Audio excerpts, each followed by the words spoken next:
Fala, galera, como vocês sabem, o nosso acampamento de jovens e adolescentes já está chegando e todo ano a gente faz aquela velha campanha de divulgação do nosso acamp. Esse ano a gente resolveu na campanha fazer uma espécie de podcast. Na verdade, é o JBF Cast, edição especial, para a gente conversar já sobre o tema daquilo que a gente vai conversar naqueles dias no Rancho Pé de Pinhão. O tema do nosso acampamento é a resposta. E a gente está com uma galera show de bola aqui que vai responder algumas perguntas sobre isso. Sobre a nossa relação com Deus, sobre o nosso desafio do dia a dia em lidar com as respostas que Deus nos dá. E eu estou aqui com a galera que é liderança da nossa juventude, a maioria de vocês já conhece. Vou apresentar aqui a nossa querida Tissadê, a nossa Tissa, que está aqui com a gente para conversar sobre esse tema muito massa, com o nosso querido, ele que é, meu amigo, conhecido aí como o mago das câmeras, da fotografia. O nosso querido Joel está aqui com a gente. E ela, rapaz, olha essa figura aí, inexorável. Palavra bonita, né? É para se referir a essa pessoa maravilhosa que é a nossa querida Joquebede, está aqui com a gente também. E essa galera vai conversar hoje com vocês aí, vai trazer para vocês aí muito sobre esse tema da resposta. Eu quero começar perguntando a vocês o seguinte: como é que a gente pode lidar, galera, com essa questão da aceitação e da negação das respostas de Deus na nossa vida? Porque muitas vezes a gente tem muitos questionamentos para Deus, muitas vezes a gente pede muitas coisas a Deus, e aí às vezes a gente não entende a resposta, ou então ele dá uma resposta que a gente julga que é negativa, mas a gente não aceita bem isso. Como é que é lidar com essas coisas? Vou começar perguntando a Joquebede. Joque, fala pra gente aí, o que é que você pensa sobre esse tema? De uma forma geral, quando a gente costuma ouvir um não, gera em nós uma certa quebra de expectativa, né? Então, na verdade, por vezes, quando nós pronunciamos assim, Deus tem o melhor para mim, a gente acredita que é o melhor, que nós consideramos o melhor, quando na verdade não é.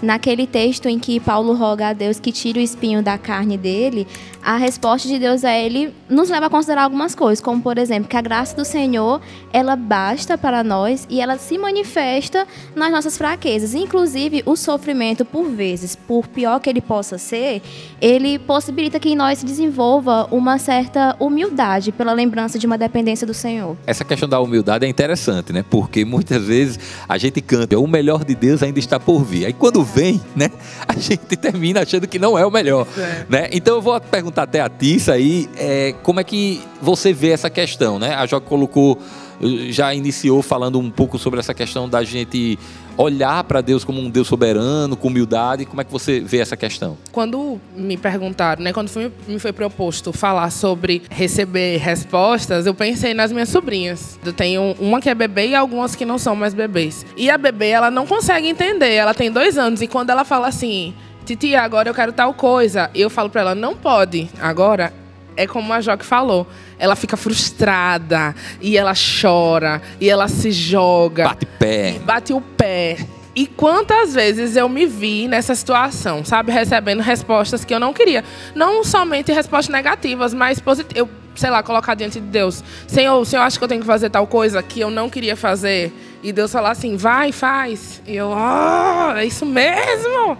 E é isso. E eu pensei como a gente fica birrento, sabe? Eu pensei exatamente nisso. Tem a ver com a imaturidade. A minha sobrinha, ela é imatura, ela não entendeu ainda que eu tô falando pra ela que ela precisa, sei lá, tomar banho naquele momento, porque é o melhor pra ela. Tem a ver com imaturidade. E tem a ver também com você conhecer a pessoa que tá te orientando. Quando a gente se relaciona com Deus e consegue olhar pra trás e perceber experiências aonde a gente já passou por isso, a nossa fé é fortalecida e a gente pensa assim, não, eu vou confiar porque eu já passei por uma situação onde eu não queria aquela resposta, mas foi o melhor para mim. Então, eu vou confiar novamente, né? Então, assim, nós temos 3 palavras aí, né? A humildade, que a Joque falou, a imaturidade e o conhecer. Conhecer com quem você está lidando, né? Conhecer com o Deus que está dando a resposta. Realmente, isso que a Tissa acabou de falar, todas essas características, né? Elas fazem com que a gente cresça mais ainda, né? No conhecimento de Deus, até a gente se aproximar, né? Nossa relação se tornar mais próxima, mais íntima com Ele. E aí, Joel, eu pergunto a você também agora, como é que você enxerga essa questão da aceitação, da negação, das respostas que Deus dá pra gente. É muito complicado às vezes, porque assim, às vezes a gente não está pronto para a resposta que Deus vai dar. Assim como o próprio exemplo de Paulo, né? Quando ele ora para que Deus tire o espinho na carne, como a Joque falou, a gente pode achar que aquilo podia ser um castigo, podia ser para ele aprender alguma coisa, mas o próprio Paulo responde o que era aquele espinho na carne dele, né? Ele responde que aquele espinho era para manter ele humilde. Uhum. Porque Paulo recebeu aquele espinho depois que ele teve uma visão gloriosa do céu. Então, assim, isso dá pra gente um parâmetro muito legal de que, às vezes, Deus trabalha e Deus age de formas e não responde a gente ou não responde o que a gente quer. E ele tá, na verdade, fazendo um grande favor pra gente. Tem uma frase de C.S. Lewis que ele fala que as maiores misericórdias da vida dele foram os nãos de Deus. Então eu acho que assim, isso dá pra gente uma segurança de saber que, independente da resposta, é o melhor. É difícil às vezes entender, mas quando a gente traz essa verdade pro coração da gente, a gente aprende a descansar. Né? E aí a gente vai encontrar uma paz que muitas vezes a gente nem entende, né? Diante da resposta que a gente consegue entender, né? Da parte de Deus. O que o Joel falou, ele falou, né, que Deus trabalha na nossa humildade e tudo que acontece, na verdade, é para a glória de Deus, né? Só que a pessoa que não se relaciona com Deus e não conhece a Deus, ela não tá afim de viver para a glória de Deus. Então, para ela, não interessa. Por que eu tô falando isso? Porque, às vezes, as pessoas, por ouvir, conhece um crente ou cresceu na igreja e fala assim, eu preciso da resposta de Deus para tal coisa. Só que essa pessoa não conhece o Deus que ela quer a resposta, entendeu? Às vezes, ela faz aquilo só por um costume ou por uma idolatria, certa idolatria, de tipo assim, eu preciso ter uma resposta para um vestibular, então eu vou para a igreja orar, entender sobre aquele vestibular, mas ela não tá a fim de se relacionar com Deus, sabe? Isso aí que a Tissa acabou de falar é muito interessante, porque até a própria ética cristã, como matéria teológica mesmo, ela vai se posicionar dessa forma.